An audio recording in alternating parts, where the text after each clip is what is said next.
तो दोस्तों ये बात तो हम सभी लोग अब जानते ही हैं कि मालदीव जो कि भारत का एक पड़ोसी है, काफी छोटा सा देश है, वो चाइना के बहकावे में आकर भारत के साथ दुश्मनी निभा रहा है। और इस दुश्मनी की चरम सीमा अब आ चुकी है, क्योंकि बताया ये जा रहा है कि जो भारतीय मालदीव के अंदर बिजनेस कर रहे हैं उन्हें भी बड़े ही स्मार्ट तरीके से मालदीव से एक एक करके बाहर भगाया जा रहा है। जी हाँ, कुछ इसी तरह की रिपोर्ट आई है। चलिए आगे जानते खबर क्या निकल कर आई है और किस तरह से ये बिल्कुल युगांडा की याद हमें दिलाता है। आज हम लोग इस वीडियो में डिस्कस करने जा रहे हैं। आप बस खंडवा डिफेंस फैक्ट को सब्सक्राइब जरूर कर दीजिएगा। तो दोस्तों मैं आपको पहले युगांडा के बारे में बता दूं कि 1972 के दशक में ईदी अमीन नाम का एक बहुत ही क्रूर तानाशाह युगांडा के अंदर शासन करता था। अब उस समय की बात अगर की जाए तो वहां पर भारतीय कम्युनिटी बहुत बड़े स्केल पर रहती थी, जो कि अंग्रेजों के जमाने में वहां पर शिफ्ट हुए थे। और इनमें भी विशेषकर भारत की मारवाड़ी कम्युनिटी थी, जो कि हम सभी जानते हैं कि व्यापार करने के मामले में अव्वल है। दुनिया में उनका कोई भी दूसरा ऑप्शन नहीं हो सकता।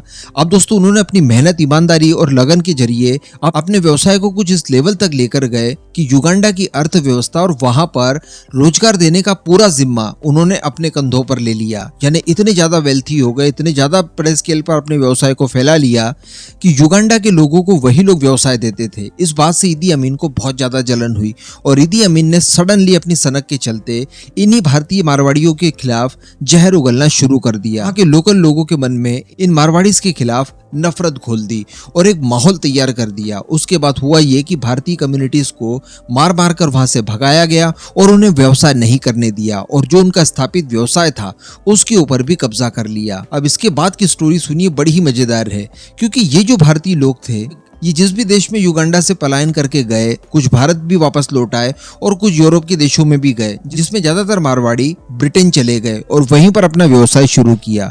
तो मजे की बात यही है कि इन मारवाड़ीज ने जिन भी देशों में जाकर अपना व्यवसाय दोबारा से शुरू किया, वहां पर भी इन्होंने अव्वल दर्जा प्राप्त किया। जी हाँ, और अपने व्यवसाय को बहुत बड़े स्केल तक स्थापित करने में ये लोग कामयाब रहे। लेकिन अगर बात की जाए युगांडा की, तो युगांडा की उल्टी गिनती उसी समय से शुरू हो गई और आज युगांडा इस लेवल तक आकर नीचे गिर गया है कि खाने पीने की भी दिक्कतें उन्हें जा रही है। हार थककर 2023 के अंत में युगांडा के इस समय के जो प्रेसिडेंट है उनकी तरफ से ये अपील करनी पड़ी कि जो भारतीय युगांडा से स्थापित होकर कहीं और चले गए हैं वो वापस आकर अपना व्यवसाय युगांडा के अंदर शुरू कर सकते हैं। हम उनका वेलकम करते हैं। तो कहने का मतलब 40-50 सालों में उन्हें समझ में आ गया कि जो मारवाड़ी कम्युनिटी थी, जो भारतीय कम्युनिटी थी, वो युगांडा की तरक्की के लिए जिम्मेदार थी, ना कि उनसे किसी तरह का कोई नुकसान था। अब इसी तरह की खबर मालदीव से भी निकल कर आ रही है।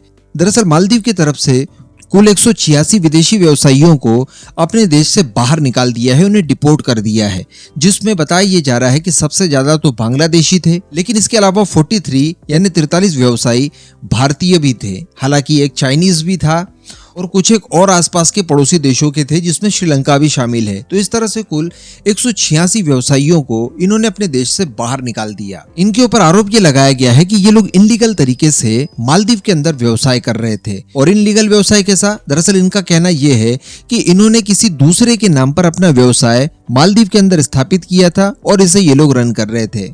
अब यहाँ पर शुरुआत में जो मैंने कहा कि काफी स्मार्ट तरीके से इन्होंने ये घटना को अंजाम दिया है, तो वो स्मार्टनेस ऐसी कि इन्होंने केवल भारतीय व्यापारियों को टारगेट नहीं किया, बल्कि आसपास के दूसरे देशों के व्यापारियों को भी टारगेट किया और सबसे बड़ी बात कि दिखाने के लिए एक चाइनीज व्यवसायी को भी अपने देश से बाहर कर दिया, ताकि इनके ऊपर ऐसा आरोप ना लगे कि ये लोग किसी बदले की भावना से भारतीय व्यापारियों को ही टारगेट कर रहे हैं और उन्हें ही चुन चुन कर बाहर निकाल रहे हैं। लेकिन दोस्तों ये सारी कुछ चीजें इनके लिए आत्मघाती हो सकती है। कोई भी व्यवसायी हो, वो आपके देश के लिए, आपकी देश की प्रगति के लिए और देश के अंदर एम्प्लॉयमेंट लाने के लिए सबसे बड़ी कड़ी माना जाता है।